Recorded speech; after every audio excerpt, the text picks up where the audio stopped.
Hello, नमस्कार दोस्तों, कैसे हो आप सभी। आई होप कि आप अच्छे होंगे, आपकी पढ़ाई अच्छे से चल रही होगी।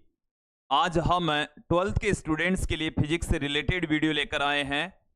इस वीडियो में हम 4th चैप्टर गतिमान आवेश एवं चुंबकत्व से संबंधित एक और महत्वपूर्ण टॉपिक एक समान चुंबकीय क्षेत्र में रखे आयताकार लूप पर लगने वाले बल एवं बल आघूर्ण का व्यंजक यहां पर देखने वाले हैं।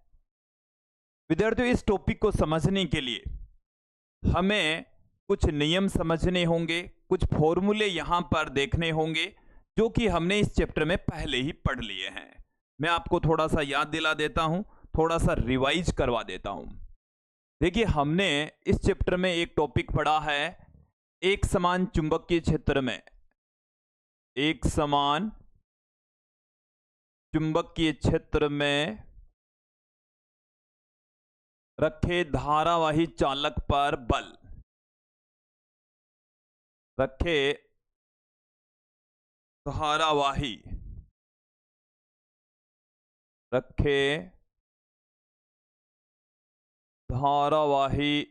चालक पर बल F बराबर होता है ILB sine theta. ILB sine theta इतना बल काम करता है। इसे आप सदिश रूप में इस तरीके से भी पुट कर सकते हैं। F वेक्टर बराबर IL vector cross B vector, इस तरीके से भी आप पुट कर सकते हैं। देखिए, इसके अलावा इस टॉपिक को समझने हेतु हमें फ्लेमिंग के बाएं हाथ के नियम को भी समझना होगा। क्या है फ्लेमिंग के बाएं हाथ का नियम? फ्लेमिंग के बाएं हाथ का नियम, फ्लेमिंग के बाएं हाथ का नियम। देखिए, फ्लेमिंग के बाएं हाथ का नियम हमें क्या कहता है, इसे भी आप देखें कि फ्लेमिंग के बाएं हाथ का नियम हमें यह कहता है कि बाएं हाथ के अंगूठे, तर्जनी तथा मध्यमा को इस प्रकार से फैलाएं कि तीनों एक दूसरे के लंबवत रहे। ये हमारा अंगूठा है, ये तर्जनी है, ये मध्यमा है, और इसको इस तरीके से रखना है कि तीनों एक दूसरे के लंबवत रहे, एक दूसरे के परपेंडिकुलर रहे। अब देखिए, नियम क्या है, ये F को बताएगा, ये B को बताएगा, ये I को बताएगा। F B I। यदि तर्जनी चुंबकीय क्षेत्र की दिशा में, मध्यमा धारा की दिशा में, तो अंगूठा चुंबकीय बल की दिशा को व्यक्त करेगा। यहां पर आप डायग्राम के जरिए समझ सकते हैं कि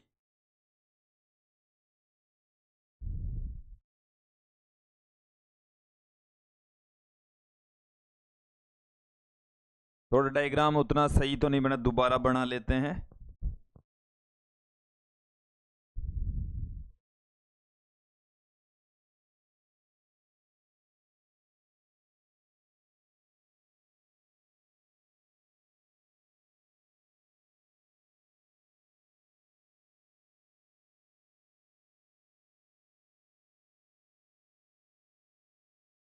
देखें, ये अंगूठा है और ये तर्जनी है।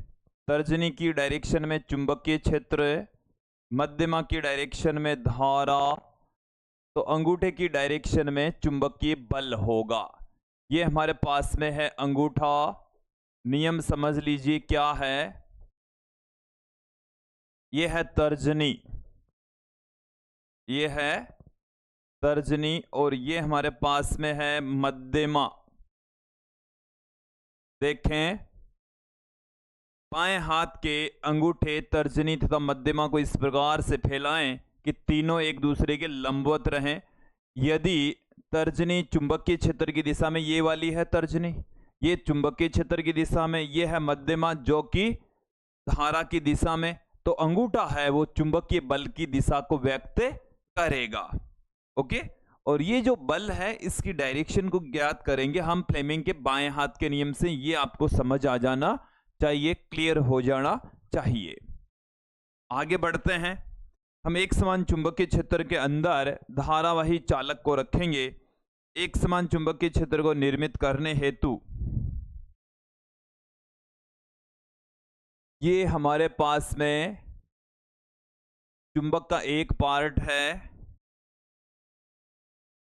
इस तरीके से ले लेता हूं मैं।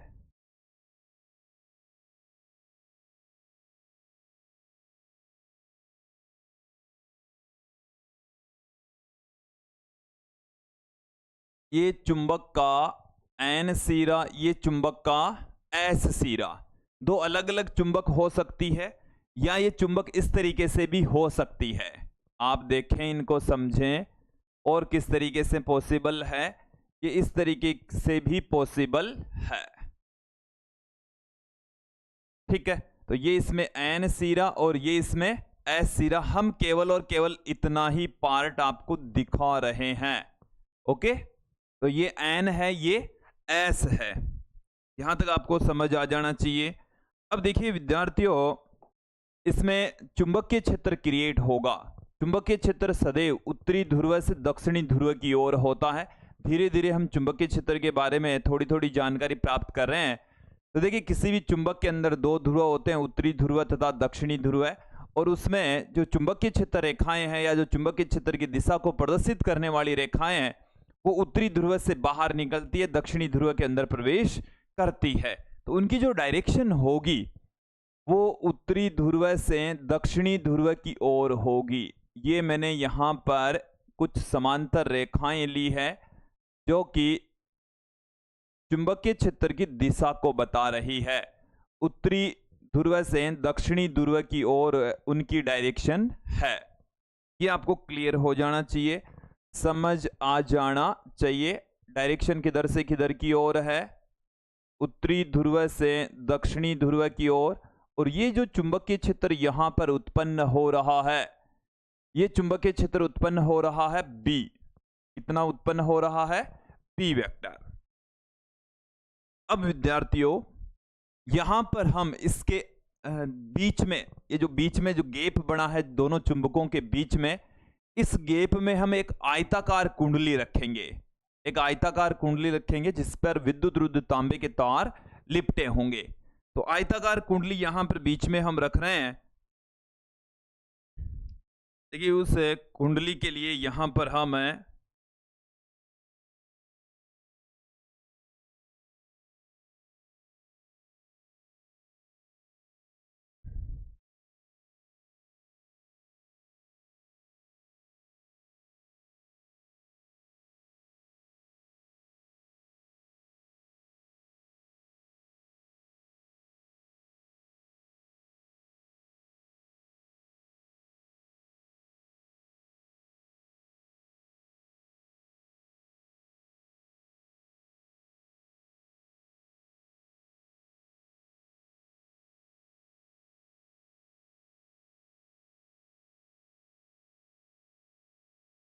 ये हमने आयताकार कुंडली को रख दिया है।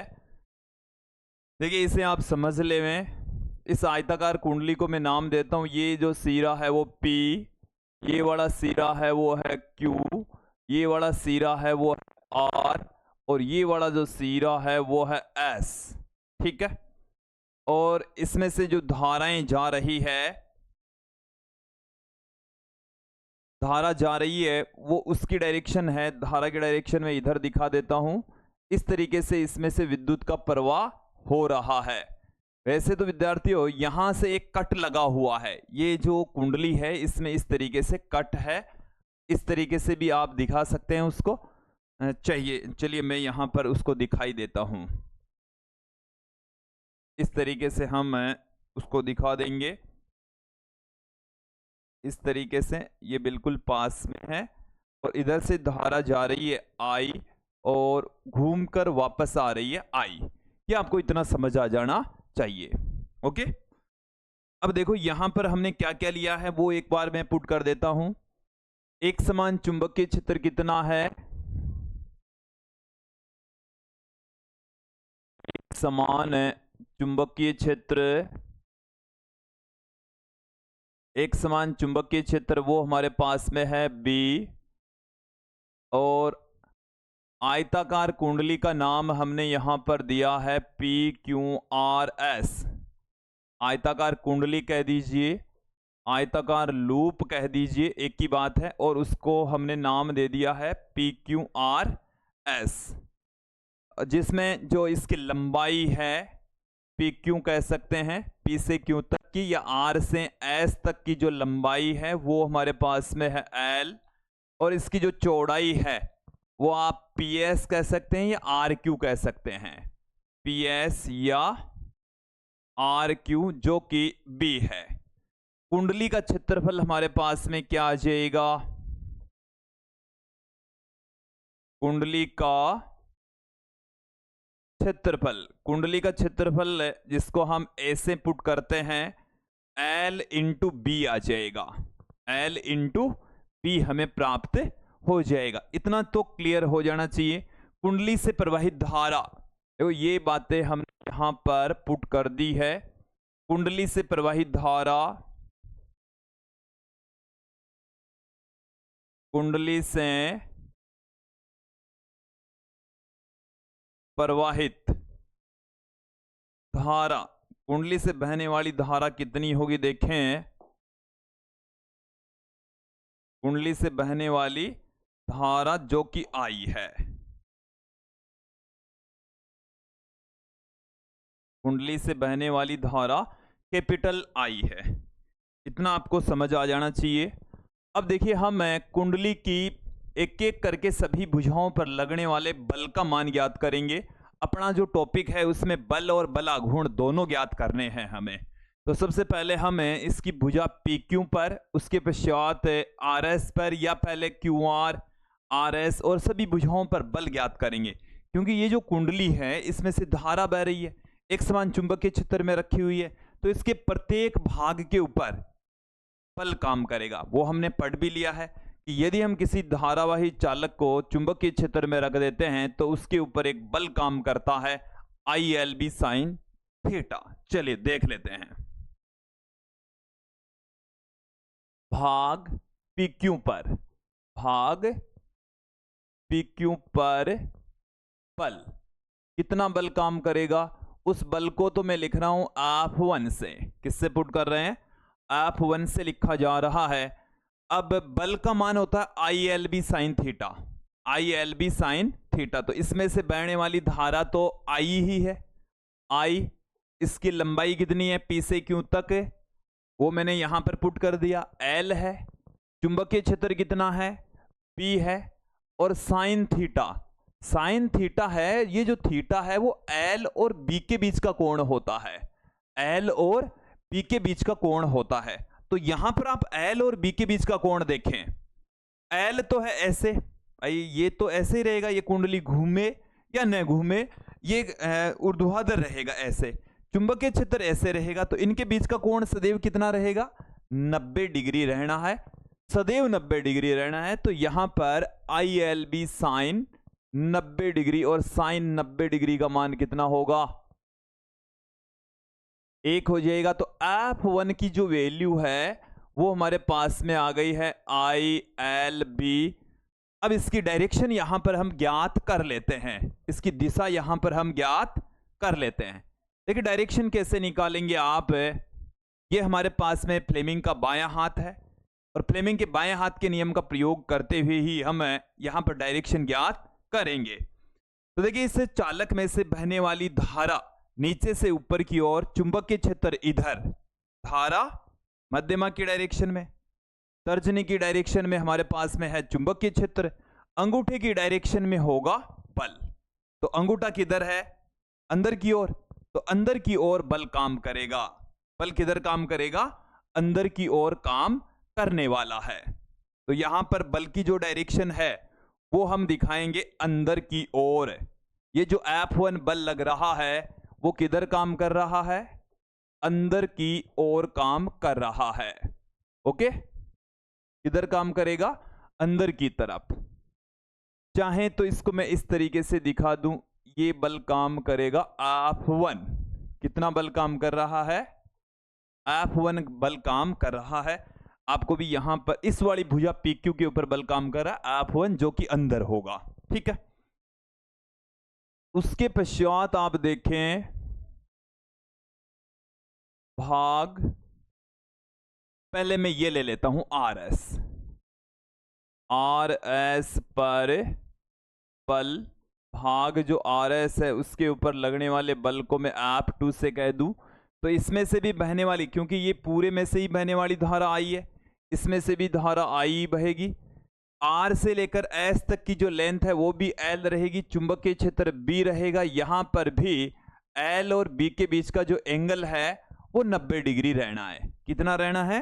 90 डिग्री। देखो ये तो ऐसे है, इस तरीके से चुंबकीय क्षेत्र सदैव इस डायरेक्शन में रहना, तो इनके बीच का जो एंगल है वो सदैव 90 डिग्री रहेगा।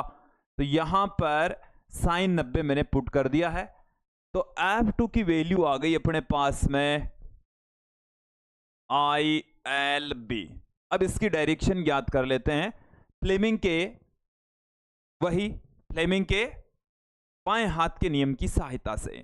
फ्लेमिंग के बाएं हाथ के नियम की सहायता से, इसके लिए देखिए ये अपना फ्लेमिंग का बायां हाथ है। आप धारा की डायरेक्शन, धारा इधर नीचे आ रही है, चुंबकीय क्षेत्र इस डायरेक्शन में, तो अंगूठा मेरा किधर है? बाहर की ओर है, तो चुंबकीय क्षेत्र की डायरेक्शन इधर बाहर की ओर होगी। एक बार देख लीजिए, इस डायरेक्शन में, मध्यमा की डायरेक्शन में धारा, तर्जनी की डायरेक्शन में चुंबकीय क्षेत्र, तो अंगूठे की डायरेक्शन में क्या होगा? चुंबकीय बल होगा जो कि बाहर की ओर होगा। तो यहां पर मैं पुट कर देता हूं, इसकी डायरेक्शन होगी बाहर, इसकी डायरेक्शन किधर होगी? बाहर होगी। तो यहां पर इन दो भुजाओं पर लगने वाले बलों का परिमाण समान आ गया है। F1 और F2 का परिमाण क्या आ गया है? समान, और डायरेक्शन भी एक दूसरे के विपरीत। इन दोनों का परिणामी जो बल है वो 0 हो जाएगा। परिणामी बल क्या हो जाएगा? 0। चाहे तो आप इसके लिए यहीं पर एक लाइन पुट कर दें, F1 और F2 का परिमाण समान, दिशा एक दूसरे के विपरीत होने के कारण से कुल बल कितना हो जाता है? 0 हो जाता है। कुल बल कितना हो जाता है? 0 हो जाता है। हम बाद में बता देंगे, आपको बता दिया मैंने, पुट भी कर देंगे। आगे चलते हैं, अब हम ले लेते हैं भाग QR। कौन सा हिस्सा ले लेते हैं अब? QR पर बल। QR पर लगने वाले बल को हम, इस पर लगने वाले बल को तो मैंने यहां पर पुट कर दिया है, इधर F2 से।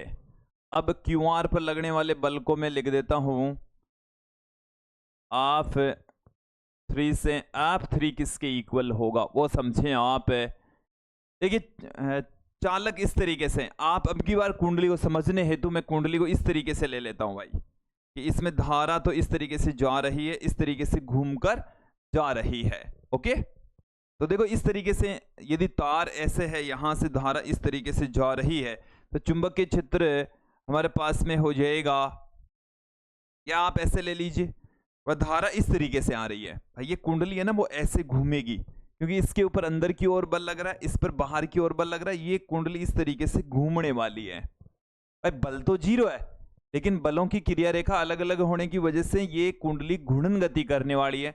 और जब ये घूर्णन गति करते, जैसे मान लीजिए किसी स्थिति में ये है, धारा इधर आ रही है, चुंबकीय क्षेत्र इधर है, इसके ऊपर बल लगेगा ऊपर की ओर, इस पर बल किधर काम करेगा? ऊपर की ओर काम करेगा, F3। ये किसी एक स्थिति के अंदर है, हर बार नहीं लगेगा। F3 का मान कितना होगा? वही I।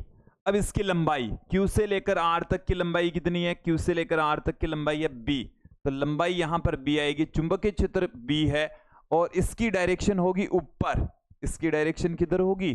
ऊपर होगी। ये मैंने इतना ही पुट कर दिया, या चाहे तो आप इसको इस तरीके से लिख दीजिए, IL क्रॉस, ऐसे लिख दीजिए और बेटर रहेगा। सदिश रूप में लिख देते हैं, समस्या ही समाप्त हो जाएगी। F3 vector equal to I B vector cross small b vector, small b vector cross capital B vector, ये ऊपर, इसकी डायरेक्शन किधर होगी? ऊपर मैंने लिख दिया है, ये समझ आ जाना चाहिए। अब अपने पास में कौन सा भाग है?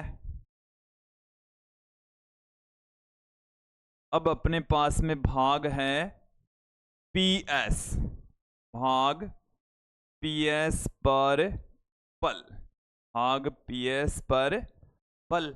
तो भाग PS के ऊपर जो बल है वो आ जाएगा F4 vector equal to I। अब देखें इसको आप सीधा ही ले सकते हैं, सीधा ही लेंगे तो इसके ऊपर इसकी जो लेंथ है वो स्मॉल b के इक्वल होगी, और जब धारा घूमकर नीचे से ऐसे जाएगी तो धारा की डायरेक्शन तो हो जाएगी ऐसे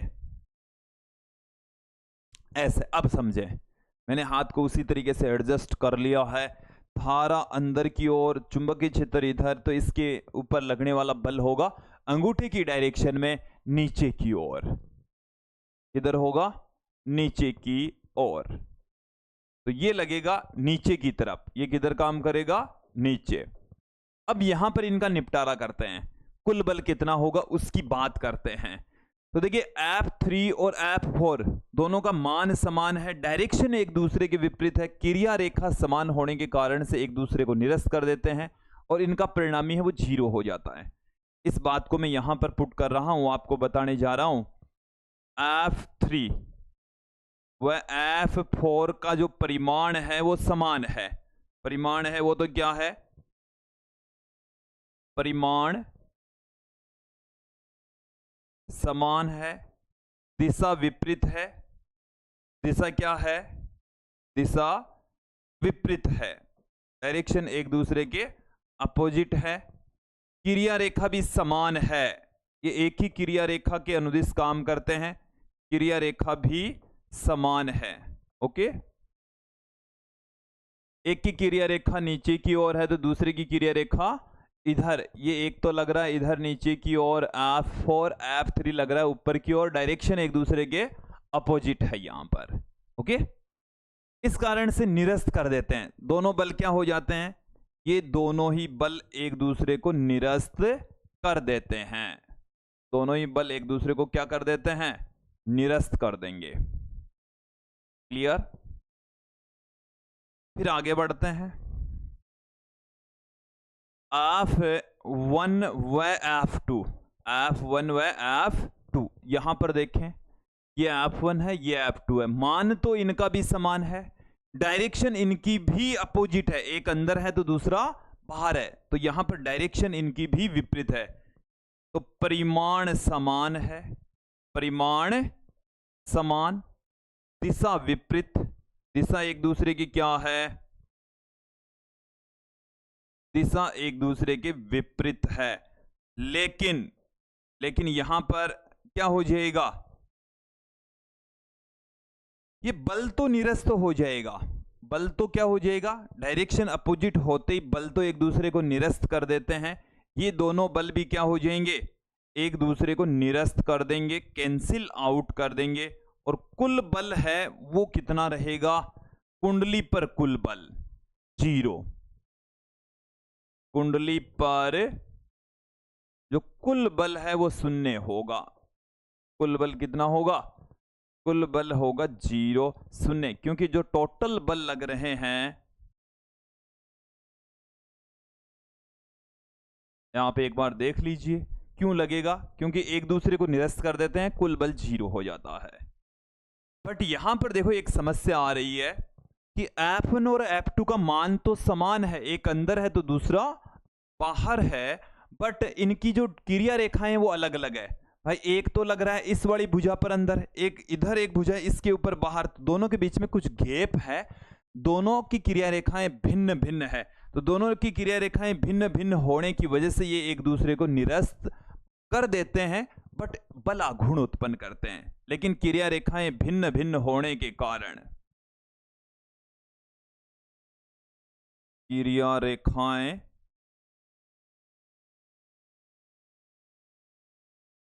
भिन्न भिन्न होने के कारण एक दूसरे को निरस्त कर देते हैं। एक दूसरे को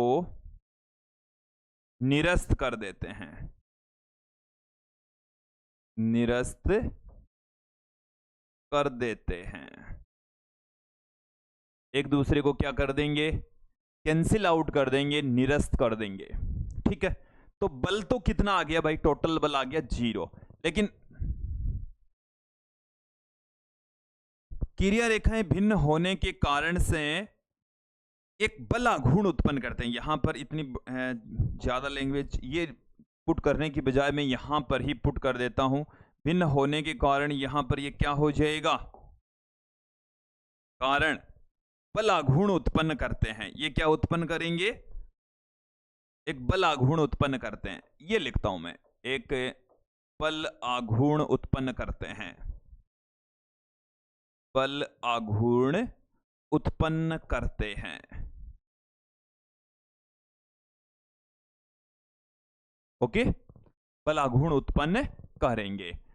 अब उस बल आघूर्ण की वैल्यू यहां पर हमें ज्ञात करनी है, उस बल आघूर्ण का मान यहां पर हमें फाइंड आउट करना है। इसके लिए अगले पृष्ठ के ऊपर चलते हैं। बल आघूर्ण होता बल, भाई जो बल आघूर्ण क्रिएट हो रहा है, बलयुग्म आघूर्ण यहां पर उत्पन्न हो रहा है, उनमें से दोनों बलों में से एक बल और दोनों बलों की क्रिया रेखाओं के बीच की दूरी।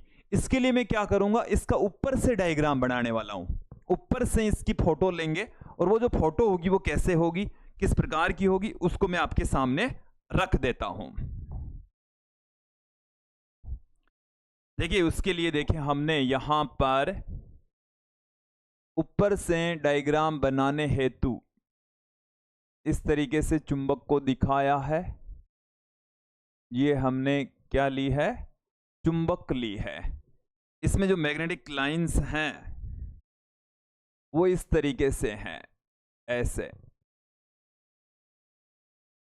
ये चुंबकीय क्षेत्र रेखाएं हैं। ये क्या है, चुंबकीय क्षेत्र रेखाएं। अब यहां पर इस तरीके से ये है अपने पास में Q और ये अपने पास में है R, Q और R। ये ऊपर वाली भुजा है, कुंडली की ऊपर वाली भुजा ऊपर से देखने पर ऐसे लग रही है, ठीक है। अब इसके ऊपर बल काम करता है इस डायरेक्शन में F1, और इसके ऊपर ये बाहर की ओर, ये अंदर की ओर और ये बाहर की ओर, ये F2 काम करता है, ठीक है। अब इनकी क्रिया रेखाएं अलग अलग है भाई। इनकी क्रिया रेखाएं क्या है, दोनों की ही क्रिया रेखाएं भिन्न भिन्न है। उन क्रिया रेखाओं को हम इस तरीके से दिखा सकते हैं। और ये वाला तो इस रेखा के अनुदिश काम करता है, इसकी क्रिया रेखा तो इधर है और इसकी क्रिया रेखा इधर है। तो दोनों की जो क्रिया रेखाएं हैं वो क्या हैं, अलग अलग हैं, भिन्न भिन्न हैं, ठीक है।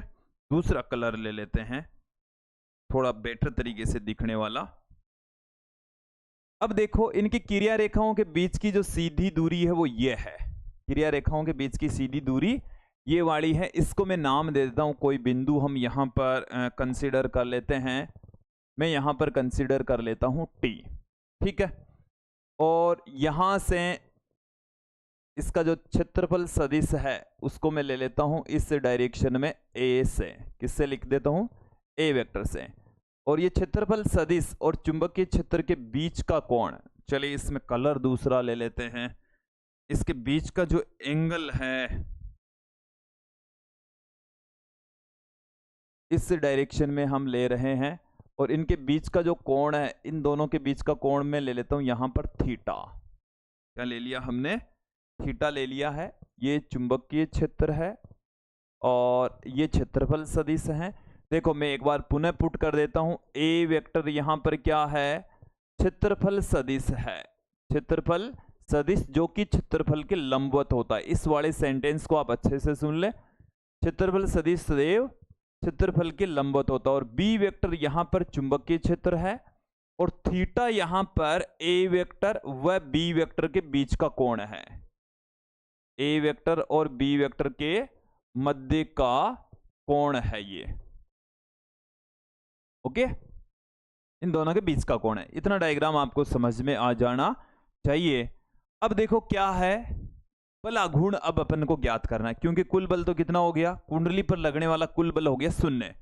अब अपन को ज्ञात करना है कुंडली पर लगने वाला बल आघूर्ण। गलत लिखा जा रहा है, पेन भी चेंज कर लेते हैं, यही रख लेते हैं। चलिए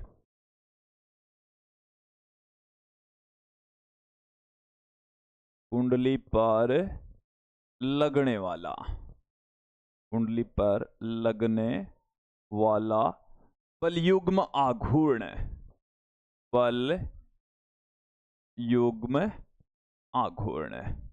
बलयुग्म आघूर्ण को हम टो से लिखते हैं और टो बराबर होता है दोनों में से कोई से एक बल का परिमाण। जो दो बल हैं बल आघूर्ण क्रिएट करते हैं तो उनमें से किसी एक बल का परिमाण गुणा में आता है दोनों बलों की क्रिया रेखाओं के मध्य की दूरी। दोनों बलों के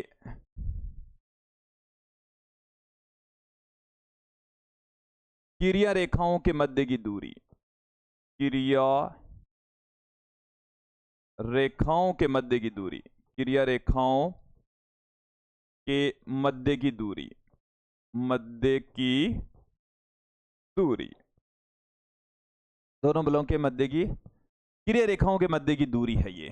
तो देखिए हमारे पास में क्या आ जाएगा, तो बराबर बल दोनों में से किसी एक बल का परिमाण लिखेंगे तो वो तो आ जाएगा ILB। F1 और F2 दोनों में से किसी एक बल का परिमाण लिखना है। दोनों ही बलों की जो वैल्यू है परिमाण है वो ILB के बराबर है, तो मैंने यहां पर ILB किसी एक बल का परिमाण लिख दिया है। अब इन दोनों बलों की क्रिया रेखाओं के बीच की सीधी दूरी, तो एक की क्रिया रेखा इसके अनुदिश है, दूसरी ये है, तो इन दोनों के बीच की सीधी दूरी RT के इक्वल हो जाएगी। किसके तुल्य हो जाएगी? ये RT के इक्वल होने वाली है। RT का मान ज्ञात करेंगे यहां से, ये वाली वैल्यू ज्ञात करनी है। देखो ये थीटा है तो ये वाला जो एंगल है वो यहां से लेकर यहां तक, यहां से लेकर यहां तक, यहां तक ये हो जाएगा 90 माइनस थीटा, 90 माइनस थीटा। देखो यहां से इस वाले ट्राइंगल को देखें, ये 90 माइनस थीटा, ये 90, तो ये हो जाएगा अपने पास में थीटा। ये क्यों है भाई? ये क्या है? क्यों? ये थीटा है। अब इस वाले ट्राइंगल को हम यूज में लेंगे। कौन सा त्रिभुज यूज में लेंगे? त्रिभुज QRT। QRT से हमें क्या ज्ञात करना है? देखो हमें RT थीटा के सामने वाली भुजा ज्ञात करनी है। देखो एक बार मैं अलग से ट्राइंगल बनाकर इस तरीके से दिखा देता हूं। ये हमारे पास में है Q, ये R, ये T, ये एंगल थीटा।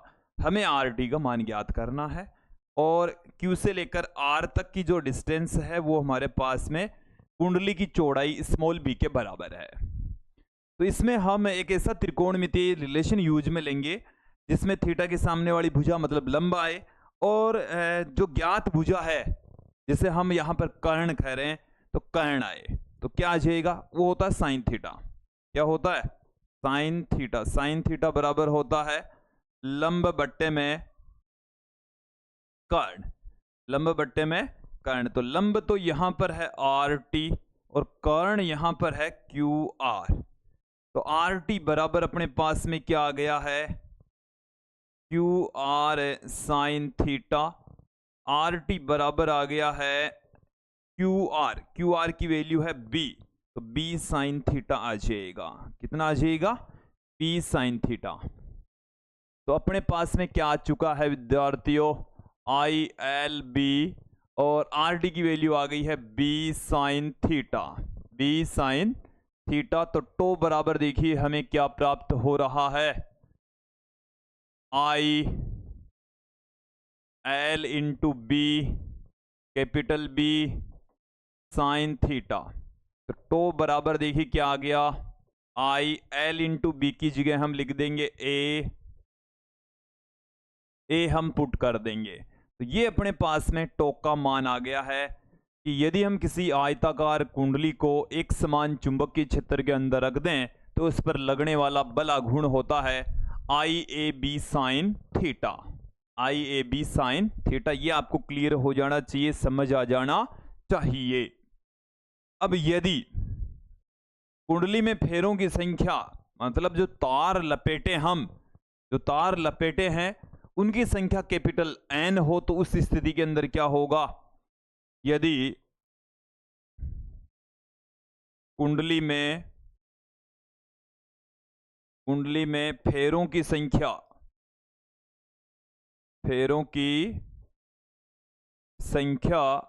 कैपिटल एन हो तो, कैपिटल एन हो तो हमारे पास में क्या आ जाएगा, बल आघूर्ण टो बराबर N I A B sine theta, N I A B sine theta. ये अपने पास में इसकी वैल्यू आ जाएगी, ये अपने पास में टो का मान आ जाएगा।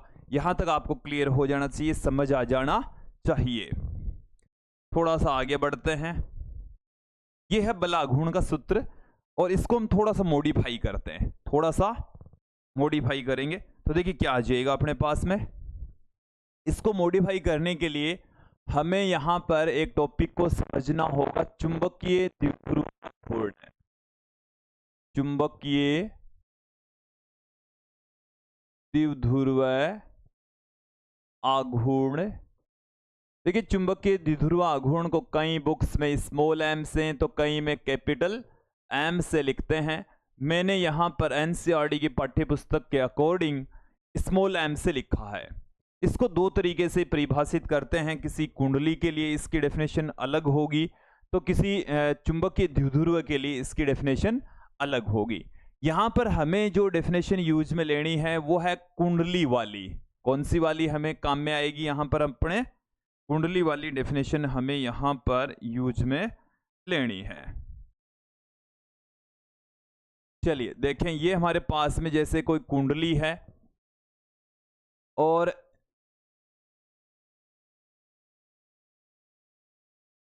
ऐसे इस कुंडली में से आई धारा प्रवाहित हो रही है। इस कुंडली का जो क्षेत्रफल है वो यदि फेरों की संख्या, कुंडली में फेरे कितने हैं, कुंडली में फेरे हैं कैपिटल एन, कुंडली में फेरे, फेरों की संख्या, फेरों की संख्या है कैपिटल एन। आई है कुंडली में से प्रवाहित धारा, कुंडली से प्रवाहित धारा है, आई धारा हो गई। ए है कुंडली का क्षेत्रफल, कुंडली का क्षेत्रफल है ये, ठीक है। तो चुंबकीय द्विध्रुव आघूर्ण होता है एन आई ए के बराबर, एन आई ए के इक्वल होगा, ओके। एम बराबर एन आई ए के तुल्य होगा। ये चुंबकीय द्विध्रुव आघूर्ण एक नया पद है, वो आपको समझ में आ जाना चाहिए। यदि इस कुंडली के अंदर फेरों की संख्या कैपिटल एन, इसमें से बहने वाली धारा आई, इसका क्षेत्रफल ए, तो कुंडली का चुंबकीय द्विध्रुव आघूर्ण स्मॉल एम बराबर होगा N I A, N I A, okay. अपने पास में टोक का जो सूत्र आया है वो आया है N I A B sine theta, अभी अभी हमने ये निकाला। तो इस एन आई ए के स्थान पर यहां से लेकर यहां तक की जो राशि है इसको हम स्मॉल एम के इक्वल पुट कर देंगे, तो M B sine theta, M B sine theta, ये टोक का मान आ चुका है। ये हमारे पास में किसकी वैल्यू आ गई है, टोक का मान हमें प्राप्त हो गया है विद्यार्थियों, ओके। थोड़ा सा आगे बढ़ते हैं। सदिश रूप में इसको हम कैसे लिख सकते हैं, सदिश रूप में इसको कैसे लिखा जा सकता है वो आप देखें।